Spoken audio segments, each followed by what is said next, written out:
आज की वीडियो में हम बात करने वाले हैं आपके सेक्शन 3 की, ठीक है, जो आपका लैंग्वेज टेस्ट होता है। तो उससे पहले थोड़ा सा बेसिक पेपर के बारे में जान लेते हैं। वैसे मैंने ऑलरेडी 2 वीडियोज़ में इसको डिटेल में कंप्लीट किया है। यहाँ ब्रीफ में बता देता हूँ कि जो जवाहर नवोदय विद्यालय समिति पेपर कंडक्ट कराती है क्लास 6 के लिए, वो एक ऑब्जेक्टिव टाइप पेपर होता है और इसके जो आंसर्स होते हैं वो OMR शीट पर फिल करने होते हैं। पेपर के लिए जो आपको टोटल टाइम दिया जाता है वो 2 घंटे का टाइम दिया जाता है और ये बहुत सारी रीजनल लैंग्वेजेज में कंडक्ट किया जाता है। जो भी आपका मीडियम ऑफ एग्ज़ाम होगा उसमें आपका पेपर कंडक्ट हो जाएगा। जिस भी भाषा में आप कंफर्टेबल हैं उसके अकॉर्डिंग अपना एग्ज़ाम दे सकते हैं, ठीक है। और एक ये भी जानना बहुत ज़रूरी हो जाता है कि इसमें 3 सेक्शन होते हैं और हर सेक्शन में पास होना मैंडेटरी होता है, ठीक है। इस एग्ज़ाम में कोई नेगेटिव मार्किंग नहीं होती है, ठीक है। तो यदि आपको किसी प्रश्न का उत्तर नहीं आता है तो आप सिंपली क्या करेंगे, उसको फिल करके आएंगे। जो भी आपको सबसे बेटर ऑप्शन लगता है वो आप फिल करेंगे, ठीक है, खाली कुछ नहीं छोड़ना। एग्ज़ाम जो होता है उसमें 3 सेक्शन होते हैं और डिटेल में जानने के लिए आप हमारे आई बटन में जो वीडियो दिखाई दे रहा है उनको देख सकते हैं, ठीक है, कि मेंटल एबिलिटी टेस्ट क्या होता है, अरिथमेटिक क्या होता है, लैंग्वेज टेस्ट क्या होता है। और ये लैंग्वेज वाला तो हम इसी वीडियो में कवर करने वाले हैं, ठीक है। बाकी ये 2 हम ऑलरेडी कवर कर चुके हैं। चलिए आगे बढ़ते हैं। तो आज का जो हमारा मेन टॉपिक है वो है लैंग्वेज टेस्ट, ठीक है। तो ये जो लैंग्वेज टेस्ट होता है इसका क्या सिलेबस होता है, ठीक है, और इसकी प्रिपरेशन कैसे करनी है, आज उसी का हम क्या करने वाले हैं, पेपर एनालिसिस करेंगे। तो सबसे पहले हम इसका सिलेबस जान लेते हैं कि सिलेबस क्या होता है। इसका जो सिलेबस होता है उसमें क्या होता है, कॉम्प्रिहेंशन पैसेज आते हैं। ये जो ग्रामर वाला पोर्शन है इसमें कुछ नहीं होता, आपको एंटोनिम्स, ठीक है, सिनोनिम्स कुछ याद होनी चाहिए। कि कई बार क्या होता है, वैसे जो हार्डकोर ग्रामर होती है वो इसमें नहीं आती है, तो ग्रामर पर आपको ध्यान नहीं देना, आपको जस्ट एंटोनिम्स और सिनोनिम्स, ठीक है, इन पर ध्यान देना है। ये इससे रिलेटेड 1-2 क्वेश्चन आपको पैसेज में मिल जाता है, ठीक है। तो इससे रिलेटेड 1-2 क्वेश्चन आपको पैसेज में देखने को मिल जाता है। आपको ये ग्रामर, टेंस, सेंटेंस, ठीक है, ये सब कुछ याद नहीं करना, जस्ट एंटोनिम्स, सिनोनिम्स याद करने और कॉम्प्रिहेंशन पैसेज सॉल्व करने का प्रैक्टिस करना है। इसमें एक्चुअली होता है क्या है कि आपके पास 4 अनसीन पैसेज आते हैं, ठीक है, और हर एक पैसेज में 5 क्वेश्चन होते हैं।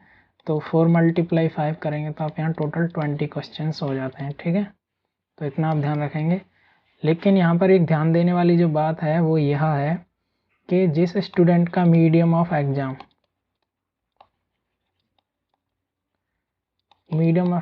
इंग्लिश है, उसके लिए ये जो 4 अनसीन पैसेज आते हैं, ठीक है, ये इंग्लिश लैंग्वेज में ही आते हैं। और जिस भी स्टूडेंट का मीडियम ऑफ एग्ज़ाम, ठीक है, हिंदी है, तो उसके लिए ये जो पैसेज आते हैं ये हिंदी लैंग्वेज में आते हैं, 4 के 4, ठीक है। तो आप देख लेना, आपका जो भी मीडियम है उसके अकॉर्डिंग आप ये वाला पेपर एनालिसिस देखेंगे, ठीक है।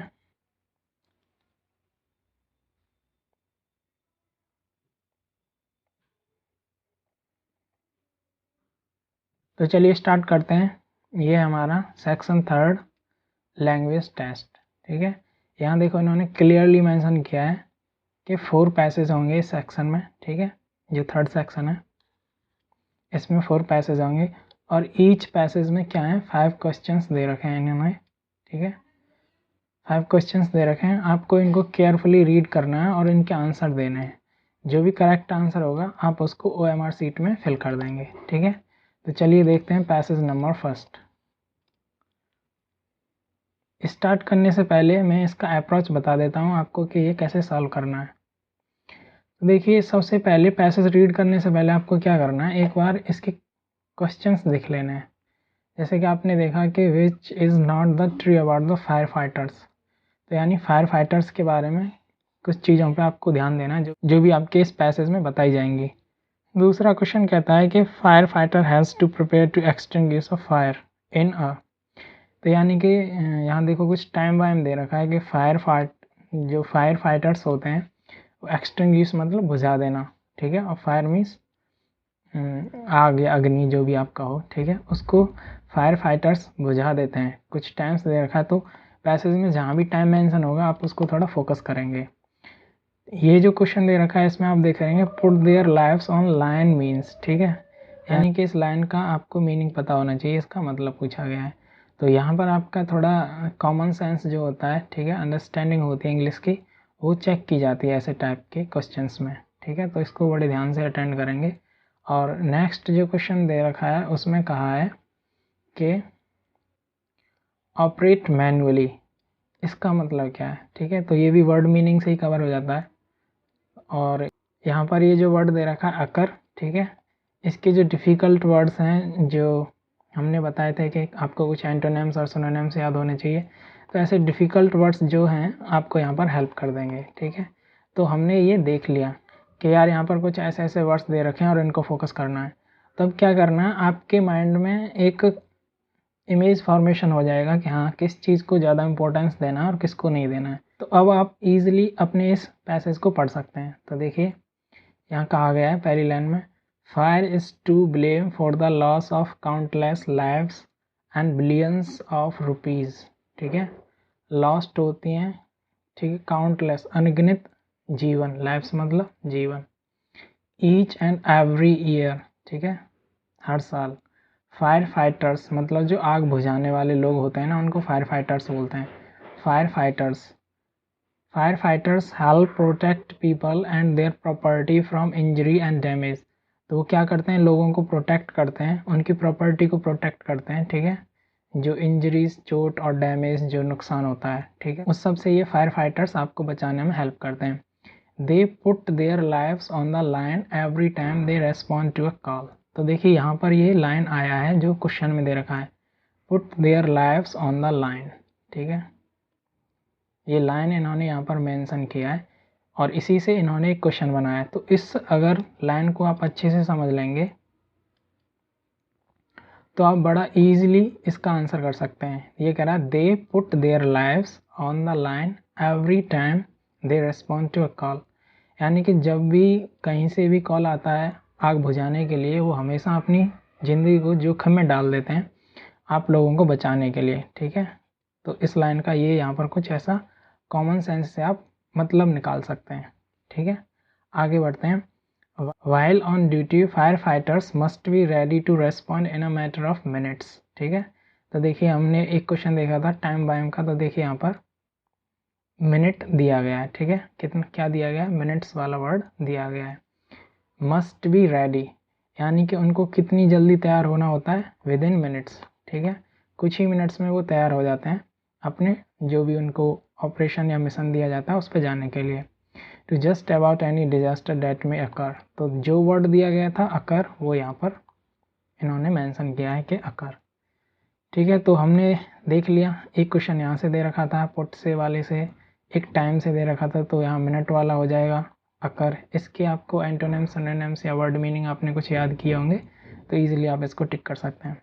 नेक्स्ट क्या कह रहा है, at every fire scene a superior fire officer takes command and direct the job of all the people at the scene, यानी कि एक सुपीरियर ऑफिसर होता है, ठीक है, जो बाकी जो जूनियर होते हैं उनको कमांड देता है और उनको निर्देश देता है, डायरेक्ट करता है, उनके जो भी काम होते हैं उनको अलर्ट करता है, ठीक है।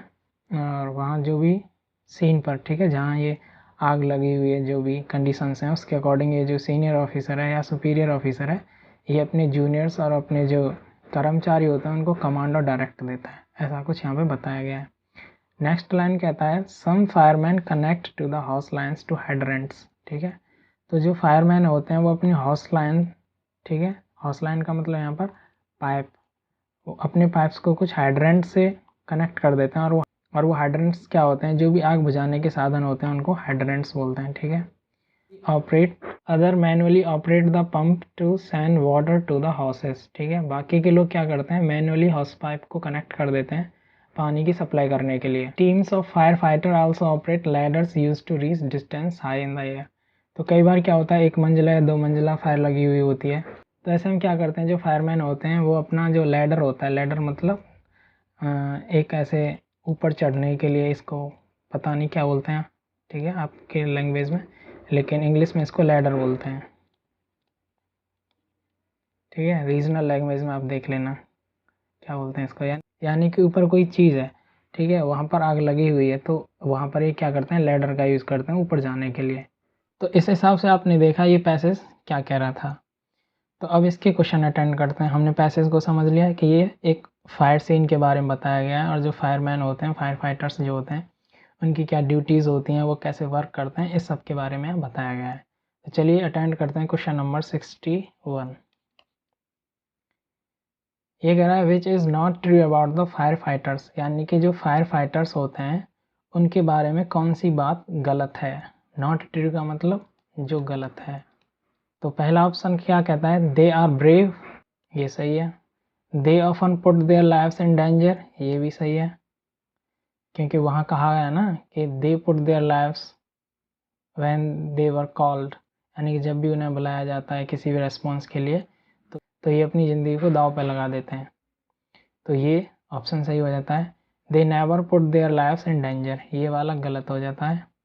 They are highly trained, yes ये हाईली ट्रेंड होते हैं। तो यहाँ पर कौन सा आंसर हो जाएगा, सी। ठीक है, ये नेवर वर्ड नहीं होना चाहिए था। ये लोग अपनी ज़िंदगी को दाव पे लगा देते हैं। ठीक है, तो 61 का करेक्ट आंसर हो जाएगा सी। नेक्स्ट है question number 62।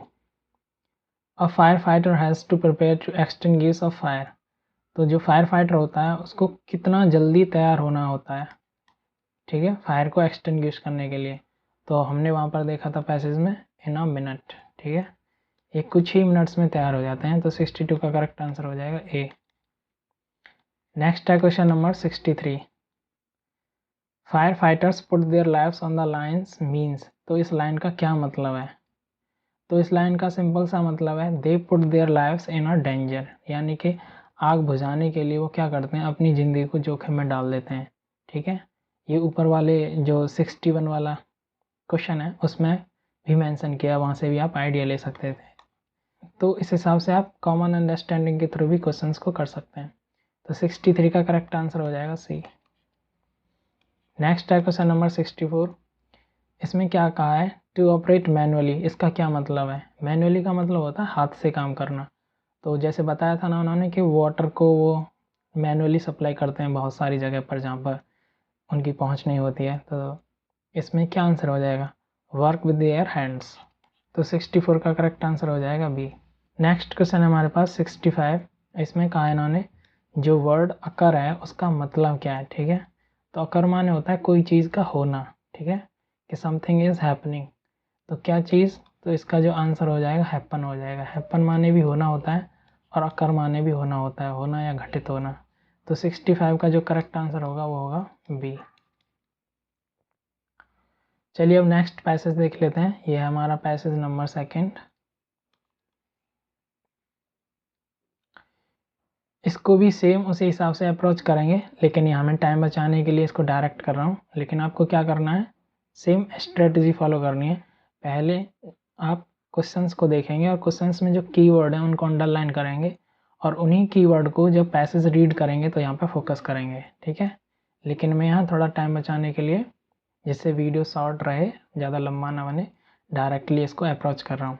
Hema lays on her bed starting at the stars stuck on the ceiling of her room, यानी कि हेमा कोई लड़की है, वो अपने बेड पर लेटी हुई है। ठीक है, और स्टेयरिंग, ठीक है, at the stars stuck on the ceiling. तो उसका जो कमरा है, उसकी जो छत है, वहाँ पर कुछ स्टार्स बने हुए लटक रहे हैं, वो उनको देखने लग रही है। स्टेयरिंग मतलब निहारना, काफ़ी लंबे समय तक किसी चीज़ को देखते रहना। She was upset as none of the cloth seem to fit her. वो अपसेट का मतलब दुखी होना, उदास हो जाना। ठीक है, वो थोड़ा उदास थी। क्यों थी, नन ऑफ द क्लॉथ, जितने भी उसके पास कपड़े थे उसमें से कोई भी उसको फिट नहीं आता था। ठीक है, none of them, none of them का मतलब है उनमें से कोई नहीं। तो उसको वो कपड़ा फिट नहीं आते थे। She wore them again one by one but they were either too tight और टू शॉर्ट। तो यहाँ इस पर फोकस करेंगे, टू टाइट और टू शॉर्ट। तो उसके कपड़े कैसे थे, या तो या बहुत छोटे थे या फिर वो बहुत टाइट थे। तो इसीलिए उसे कोई भी कपड़ा फिट नहीं आता था। A cupboard full of clothes and she could not wear any of them. Cupboard एक जगह होती है जहाँ पर कपड़े रखे जाते हैं, अलमीरा वाल, ठीक है, अलमीरा या अलमारी जो भी कह सकते हैं आप। वहाँ पर क्लॉथ्स उसके रखे रहते थे, वो फुल था उसका, ठीक है, लेकिन एक भी कपड़ा वो उनमें से पहन नहीं सकती थी। क्यों नहीं पहन सकती थी? या तो वो टू टाइट थे, यानी ज़्यादा टाइट थे, या फिर ज़्यादा छोटे थे, टू शॉर्ट। नेक्स्ट ये कहता है she then had a bright idea, तो उसके दिमाग में एक ब्राइट आइडिया आया, यानी विचार आया। हर आइज लिट अप, उसकी आंखों में एक चमक आई, यानी कि जब किसी चीज़ को हम जानते हैं ना तो खुशी सी होती है, तो हमारी आंखों में भी झलकती है। तो उसी को यहाँ पर कहा गया है कि जैसे उसके दिमाग में एक आइडिया आया तो वो खुशी से थोड़ा चमक उठी। And she ran to her mother's room, और वो अपनी मामा के, ठीक है, जो उसका मदर्स का रूम था उसके कमरे में चली गई, अपनी माँ के कमरे में। माँ I need new clothes she said, तो उस लड़की ने अपने माँ के रूम में जा कर के क्या कहा कि माँ मुझे नए कपड़े चाहिए। नीड माने ज़रूरत है, ठीक है, तो माँ मुझे नए कपड़ों की ज़रूरत है, उसने कहा। But only after I donate all my clothes to charity, लेकिन मुझे नए कपड़े तभी चाहिए जब मैं ये जो मेरे पुराने कपड़े हैं ना, ओल्ड क्लॉथ्स, ठीक है, ये क्या है, ओल्ड क्लॉथ्स, जब मैं अपने इन ओल्ड क्लॉथ्स को चैरिटी में, चैरिटी का मतलब होता है दान देना, ठीक है। तो दोबारा समझिए, वो लड़की अपनी माँ के रूम में गई और उसने कहा माँ मुझे नए कपड़े चाहिए, लेकिन नए कपड़े तब चाहिए जब मैं अपने पुराने सारे कपड़ों को दान कर दूँ, ठीक है, इस लाइन का ये मतलब है। आगे कहता है नो मोर अमासिंग ऑफ क्लॉथ्स, ठीक है, और वो लड़की कहती है कि मुझे, अमासिंग का मतलब होता है कलेक्ट कर लेना, ठीक है, कलेक्ट कर लेना यानी एकत्रित कर लेना। तो उसको अपने कपड़े और ज़्यादा इकट्ठा नहीं करने थे, जो उसको नहीं आते उनको वो अलमारी में नहीं रखना चाहती थी, ऐसा उसने अपनी माँ को समझाया। हर मदर स्माइल्ड, स्माइल्ड मतलब खुशी जाहिर करना, उसकी माँ खुश हुई। एंड हग्ड हर मतलब झपकी देना, मतलब गोद में भर के दुलार करते हैं ना, उसको बोलते हैं hugged her. She did have a kind daughter, ठीक है, और उसने क्या कहा कि उसके पास एक दयालु बेटी है। काइंड मीन्स दयालु, मतलब जो सरल हृदय के लोग होते हैं, जो दूसरों का भला सोचते हैं, ऐसे लोगों को बोलते हैं काइंड। तो वो कहती है कि मेरी जो डॉटर है काइंड डॉटर है। क्यों? क्योंकि वो चैरिटी के बारे में सोचती है, जो उसके पुराने कपड़े हैं उनको वो दान देना चाहती है, ठीक है। तो ये था इस पैसेज में कि एक लड़की है, वो अपने एक रूम में है, वो अपने पुराने कपड़ों को लेके थोड़ा दुखी है, और वो अपने पुराने कपड़ों को दान देना चाहती है, तब जा कर के नए कपड़े खरीदना चाहती है। उसकी माँ खुश होती है और कहती है कि मेरी काइंड डॉटर है। चलिए क्वेश्चन अटेंड करते हैं। Question number 66, Hema lays on her bed because she, ठीक है, हेमा अपने बेड पर क्यों लेटी हुई थी? तो ऑप्शन ए वॉज टायर्ड, गलत, क्योंकि ऐसा तो कुछ मेंशन नहीं है वहाँ पे। Liked looking at the stars, हाँ, उसके रूम में जो छत थी वहाँ पर कुछ स्टार्स बने लटके हुए थे, तो वो उनको देख रही थी। ये हमारा आंसर हो सकता है। इनको देखते हैं। वॉन्डरिंग वॉट टू वियर, नहीं, ऐसा कुछ नहीं था। वॉज अ लेजी गर्ल, ये भी नहीं था। तो 66 का जो करेक्ट आंसर हो जाएगा वो होगा बी, कि वो अपनी छत पर जो स्टार्स थे उनको देख रही थी। नेक्स्ट है question number 67, she could not wear any of her clothes because, वो अपना कोई भी कपड़ा नहीं पहन सकती थी। क्यों? क्या कारण था? दे वर नॉट फैशनेबल, गलत, फैशन का तो वहाँ कुछ जिक्र ही नहीं किया इन लोगों ने, कुछ मेंशन नहीं है फैशन के बारे में। They were too colourful, colour के बारे में भी कुछ ऐसा नहीं बताया गया। She did not know what to choose, ये भी वहाँ मेंशन नहीं किया गया। None of them fitted her, yes, वहाँ मेंशन किया गया है कि या तो उसके कपड़े ज़्यादा छोटे थे या फिर बहुत टाइट थे, कोई भी कपड़ा उसको फिट नहीं बैठता था। तो 67 का जो करेक्ट आंसर हो जाएगा वो हो जाएगा डी। नेक्स्ट है क्वेश्चन नंबर 68, इसमें पूछा गया सिनोनिम ऑफ अमासिंग, यानी अमासिंग का मतलब होता है कलेक्ट करना, ठीक है। तो इस अमासिंग वर्ड का मतलब बताइए। तो इसका मतलब होता है कलेक्ट करना, तो कलेक्ट से रिलेटेड यहाँ देख लेते हैं। कलेक्टिंग वर्ड दे रखा है, कलेक्टिंग वर्ड दे रखा है, ठीक है। तो 68 का जो करेक्ट आंसर होगा वो ए होगा, बाकी ये सारे गलत हो जाएंगे। नेक्स्ट क्वेश्चन है 69, इसमें कहा गया है हेमा इज़, हेमा कैसी लड़की थी? चैरिटेबल, हाँ, क्योंकि वो सारे कपड़ों को दान में देना चाहती थी, तो यही यहाँ पर क्या हो जाएगा, करेक्ट आंसर हो जाएगा। ग्रीडी मतलब होता है लालची, सेल्फिश माने खुद अपने बारे में सोचते रहना, मिजरली माने कंजूस। तो 69 का जो करेक्ट आंसर होगा वो बी होगा। नेक्स्ट हमारा क्वेश्चन नंबर 70, यहाँ पर कहा गया है the opposite of the word donate is. तो जो डोनेट वर्ड है उसका अपोजिट बताना है आपको, ठीक है। तो डोनेट का मतलब होता है दान देना, दान देना। तो दान देने की जगह आप क्या कर रहे हैं, रिसीव कर लो भाई, देना और रिसीव का मतलब लेना, ठीक है। तो अपोजिट हो गया ना, तो 70 का जो करेक्ट आंसर होगा वो बी होगा, ठीक है। बाकी गिव माने देना होता है तो ये नहीं होगा, डिस्ट्रीब्यूट माने भी बांटना होता है, बांटने का मतलब दूसरे लोगों को दे रहे हो आप, तो ये भी नहीं होगा। स्पेंड माने खर्च करना होता है तो ये भी नहीं आंसर होगा, तो करेक्ट आंसर होगा बी। नेक्स्ट है हमारा पैसेज नंबर 3। इसको भी आप सेम अप्रोच से अटेंड करेंगे यहाँ, लेकिन मैं डायरेक्ट अप्रोच करूँगा इसको, ठीक है, टाइम बचाने के लिए। तो चलिए पढ़ते हैं इसको। Travelling is both recreational and educative. Travelling माने घूमना, बोथ माने दोनों, रिक्रिएशनल मीन्स मनोरंजन के लिए और एजुकेटिव मीन्स शिक्षा। यानी घूमने से आपको दोनों चीज़ें मिलती हैं, आपका मनोरंजन भी होता है और आपको कुछ शिक्षा भी मिलती है, तो यही बताया है इसमें। It has always been regarded as an important part of education, ठीक है। और घूमना क्या है, एक इम्पोर्टेंट पार्ट है किसका, एजुकेशन का। ऑलवेज मीन्स हमेशा। In Europe a young man is considered fully educated only when he has traveled through many countries of Europe. Europe में क्या होता है, वहाँ के लोगों की एक मान्यता है, क्या मान्यता है कि वहाँ पर कोई भी जो यंग मैन होता है उसको फुली एजुकेटेड तभी माना जाता है, ओनली, ठीक है, ओनली वर्ड मेंशन किया उन्होंने कि वो फुली एजुकेटेड तभी माना जाएगा जब वो कई सारे देशों को घूम चुका होगा, ठीक है। तो यूरोप की जो कई सारी कंट्रीज़ हैं, ठीक है, उनको यदि कोई यंग मैन विजिट कर लेता है तभी उसको क्या माना जाता है, fully educated. In ancient India also our sages understood the great value of travelling. Ancient means प्राचीन, ठीक है, पुराने समय का जो भारत था वहाँ पर भी हमारे जो सेजेस मीन्स साधु संत, प्रीस्ट, ठीक है, इस ट्रैवलिंग की जो इम्पोर्टेंस थी उसको समझते थे। जो ट्रैवलिंग की इम्पोर्टेंस थी उसको हमारे साधु संत प्राचीन भारत में समझते थे।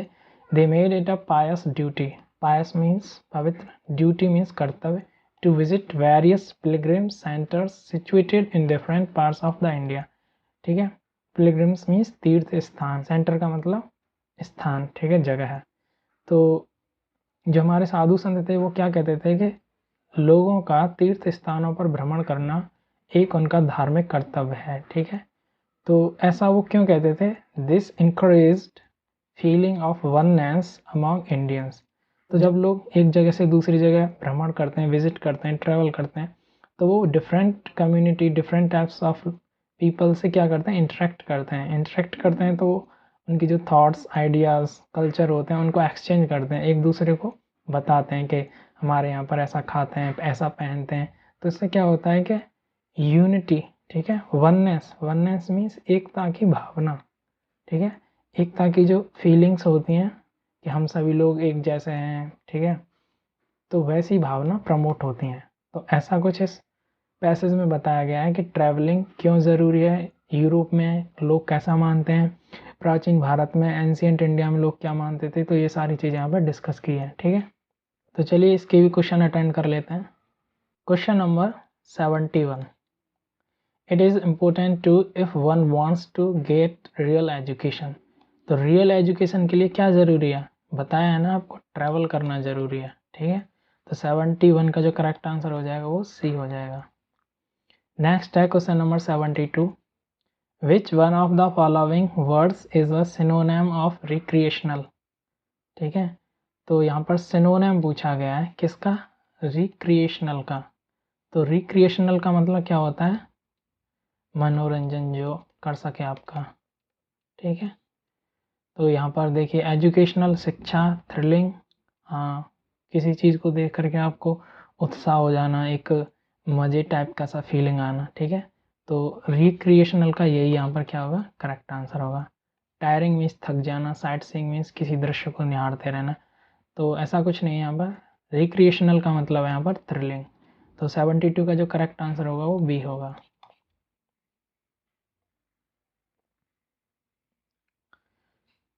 नेक्स्ट हमारा question number 73, visiting the centres was considered Holi in ancient India.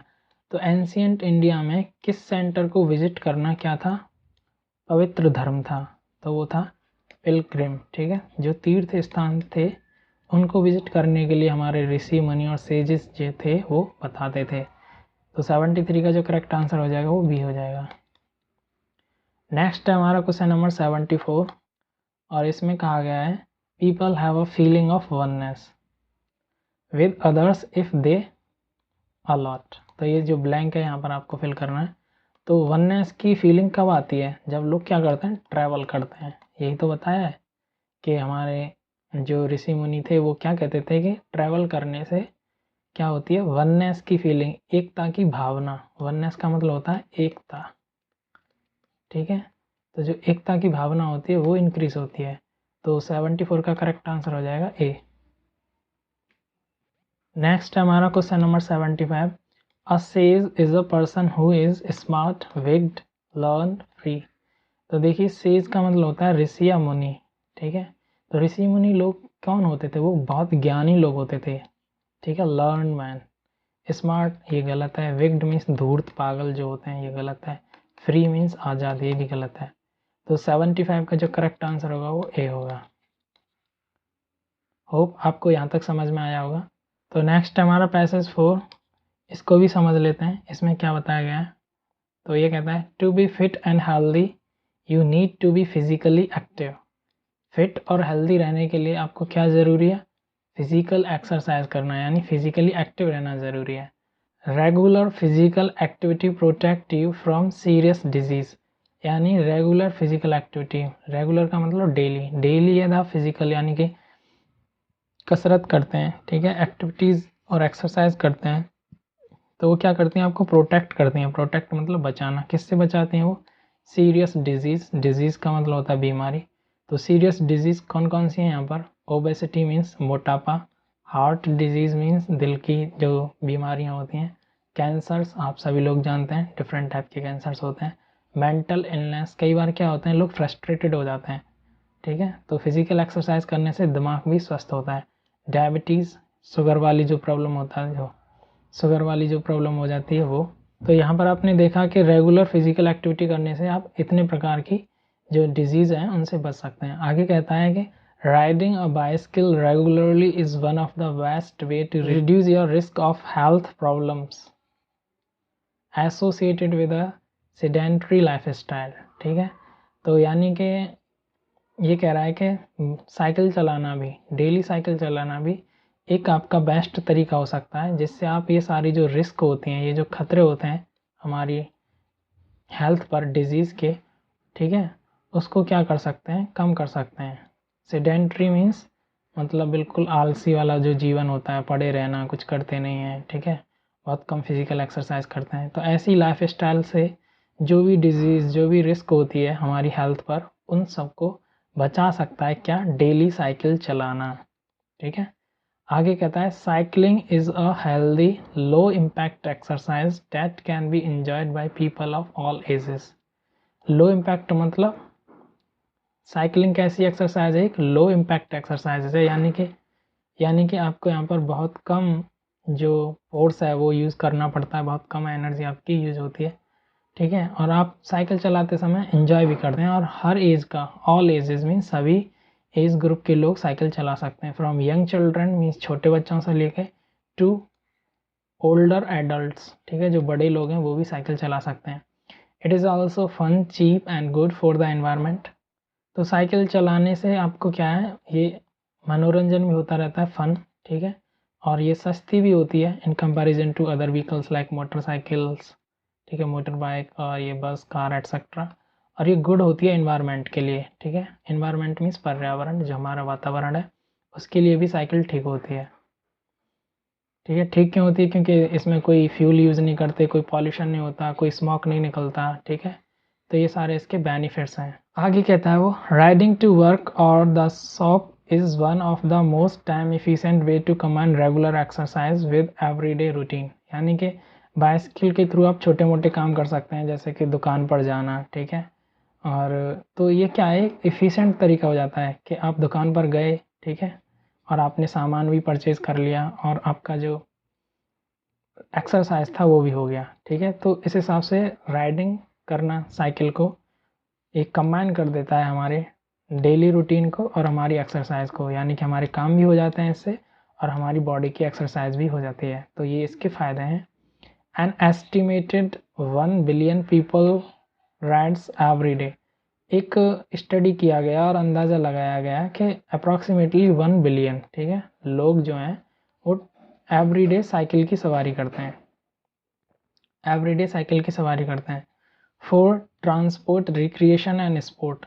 और पर्पज़ कोई भी हो सकता है, वो एक जगह से दूसरी जगह जाने के लिए यानी यातायात के लिए भी यूज़ करते हैं, रिक्रिएशन मनोरंजन के लिए भी, और स्पोर्ट्स में मतलब खेल वेल में भी होता है, ठीक है। साइकिल रेस होती है ना, उनमें। Cycling is a good way to reduce weight as it builds muscles and burns bad fat, as it builds muscles and burns body fat. होता क्या है, साइकिल चलाना आपके जो वज़न होता है, वेट मतलब शरीर में जो वज़न होता है उसको भी ये कम कर देता है, आपका जो मोटापा होता है उसको कम कर देता है, और आपकी जो मसल्स होती हैं उनको क्या करता है, ये स्ट्रॉन्ग करता है, बिल्ड्स करता है, बनाता है उनको, ठीक है। और जो फैट होता है उसको जलाकर कम कर देता है, ठीक है, जो फैट होता है उसको बर्न कर देता है, तो आपका जो मोटापा है वो कम हो जाता है। Research suggest that bye cycling half an hour every day we can shed at least 5 kilos of weight in a year। ठीक है, रिसर्च किए गए साइकिलिंग चलाने के फ़ायदे पर तो पाया गया कि यदि आप डेली आधा घंटा साइकिल करते हैं, ठीक है, तो क्या होगा, सैड मतलब कम कर देना, घटा देना। तो आप कम से कम आप 5 kg अपना क्या है वेट कम कर सकते हैं। तो यहाँ पर टोटली साइकिलिंग करने के क्या फ़ायदे हैं, ठीक है। साइकिलिंग से हमें क्या क्या इन्वायरमेंट और इन सब चीज़ों को फ़ायदे होते हैं, ये सारा कुछ यहाँ पर बताया गया है, ठीक है। तो चलिए इसके भी क्वेश्चंस देख लेते हैं। क्वेश्चन नंबर 76 यहाँ पर कहा गया, the main focus of passage is to tell us advantage of.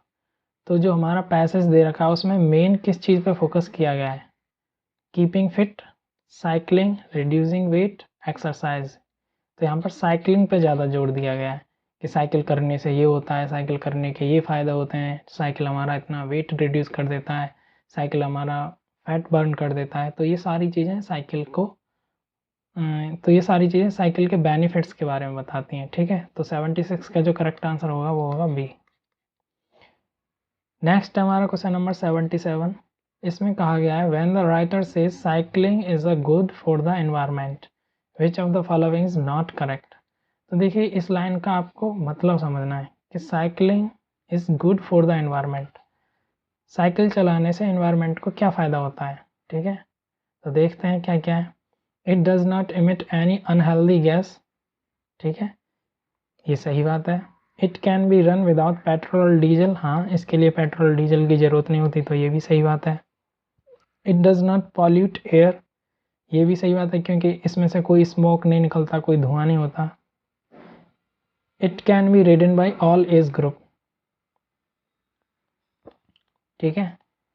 तो नॉट करेक्ट, नॉट करेक्ट है यहाँ पर ये वाला, नॉट करेक्ट है यहाँ पर ऑल एज ग्रुप वाला, क्योंकि सभी एज ग्रुप के लोग इसको चला सकते हैं, लेकिन इससे इन्वायरमेंट को कुछ फ़ायदा नहीं होने वाला है। इन्वायरमेंट को ऊपर वाली जो 3 चीज़ें हैं उनसे फ़ायदा होता है, ठीक है, क्योंकि ये कोई हानिकारक हार्मफुल गैसेस रिलीज़ नहीं करती, ये बिना फ्यूल के चलता है, और ये हमारी जो एयर होती है उसको पॉल्यूट नहीं करता। तो 77 का जो करेक्ट आंसर हो जाएगा वो हो जाएगा डी।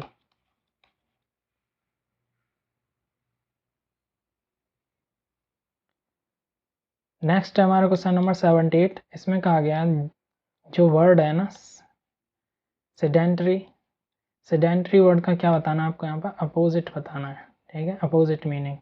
तो मैंने बताया था सेडेंट्री का मतलब होता है आलसी, जो पड़े रहते हैं बिल्कुल लेजी, ठीक है। तो इसका अपोजिट क्या हो जाएगा, जो एक्टिव होगा वही।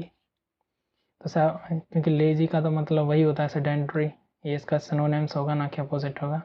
इनएक्टिव का मतलब भी सिनोनिम्स है, और डेस्क बाउंड मतलब जो हमेशा कुर्सियों पर बैठे रहते हैं, ठीक है, वैसे लोग। तो ये भी गलत, ये भी गलत, ये भी गलत। 78 का करेक्ट आंसर होगा ए। नेक्स्ट हमारा क्वेश्चन नंबर 79। तो इसमें कहा गया a low impact exercise is one which. तो लो इम्पैक्ट एक्सरसाइज कौन सा है, ये पैसेज में बहुत अच्छे से बताया गया है, ठीक है। कि साइकिलिंग एक लो इम्पैक्ट एक्सरसाइज है, और यहाँ लो इम्पैक्ट का मतलब होता है कम एनर्जी आपको रिक्वायर्ड होता है, ठीक है। तो देखिए, not tiring, not costly, not efficient, not boring, ये गलत, ये गलत, ये गलत, ठीक है। कम आपकी एनर्जी खर्च होगी तो आप जल्दी थकोगे नहीं। तो 79 का जो करेक्ट आंसर होगा वो ए होगा। और हमारा लास्ट क्वेश्चन है क्वेश्चन नंबर 80। इसमें कहा गया है regular cycling helps us in all of the following except to. यानी रेगुलर अगर साइकिलिंग करते हैं, यानी आप डेली साइकिल चलाते हैं, तो उसको तो उससे आपको क्या फ़ायदा होते हैं, ठीक है। जो फ़ायदा नहीं होता है एक्सेप्ट, ठीक है, जो फ़ायदा नहीं होता है वो हमको यहाँ पर देखना है। तो साइकिल चलाने से रिड्यूस होता है हमारा फैट, और स्ट्रेंथनिंग होती है हमारी मसल्स की, सही बात है, ये वहाँ पर बताया है कि they cycling burns our fat and build our muscles, तो ये सही हो जाएगा। कंबाइन फन विद वर्क, ये भी बताया गया है कि आप दुकान पर जा सकते हैं, अपना डेली रूटीन का वर्क भी कर सकते हैं और इसके साथ अपने एक्सरसाइज को कंबाइन कर सकते हैं, तो ये भी सही हो जाता है। प्रिवेंट सीरियस एक्सीडेंट, इसको अभी छोड़ देते हैं, इसको देखते हैं लास्ट वाले को। रिमेन हेल्दी, यस, साइकिल चलाने से हम क्या रहते हैं, हेल्दी रहते हैं, वेरियस टाइप्स की जो डिजीज़ होती हैं उनसे बच सकते हैं। तो बचता ऑप्शन क्या है, सी। तो साइकिल चलाने से ये ज़रूरी नहीं है कि आपका एक्सीडेंट नहीं होगा, एक्सीडेंट आपका हो सकता है। तो साइकिल चलाने के ए, बी और डी, ये तीनों क्या हैं, फ़ायदे हैं, और सी कोई फ़ायदा नहीं है, ठीक है। तो 80 का जो करेक्ट आंसर होगा वो होगा सी, ठीक है। तो इस हिसाब से हमने जो आपका सेक्शन 3 है लैंग्वेज टेस्ट, उसमें जो पैसेज होते हैं उनको यहाँ पर डिस्कस किया है, और आपको बताया है कि कैसे एक अनसीन पैसेज को अप्रोच करना है, ठीक है। तो टिप्स एंड ट्रिक्स इस सेक्शन के लिए बस यही है कि आपको क्या है, कुछ हार्ड वर्ड्स, ठीक है, जो हार्ड वर्ड्स हैं आपके, उनके कुछ एंटोनेम्स और कुछ सिनोनेम्स आपको क्या है, याद होने चाहिए। और ये हार्ड वर्ड आपको कहाँ से मिलेंगे, आप क्या करोगे, एटलीस्ट 25, ठीक है, एटलीस्ट कम से कम 25 अनसीन पैसेज सॉल्व करोगे, और उसमें जो भी हार्ड वर्ड्स होंगे उनको अपनी एक नोटबुक बनाओगे और उसमें मेंशन करते रहोगे। तो जो भी हार्ड वर्ड होगा वो यहाँ लिख लोगे, उसका हिंदी मीनिंग, उसका अपोजिट और उसका सिमिलर मीनिंग, ठीक है। सिमिलर मीनिंग हो जाता है सिनोनिम्स, अपोजिट हो जाता है एंटोनिम्स यानी कि विलोम शब्द, और सिनोनिम्स का मतलब होता है हिंदी में पर्यायवाची शब्द, और अर्थ का तो मतलब आपको पता ही है, मीनिंग। तो ऐसे आप इसको प्रिपेयर करोगे, और जो अप्रोच बताया उस स्टाइल से यदि आप क्वेश्चन को अटेंड करोगे तो डेफिनेटली आप 20 क्वेश्चन को करेक्ट कर सकते हैं, 20 में से 20 आपके क्वेश्चन सही जा सकते हैं, ठीक है। तो आज का लेक्चर हम यहीं पर एंड करते हैं। Thank you for watching this video, please do like, subscribe, share our channel.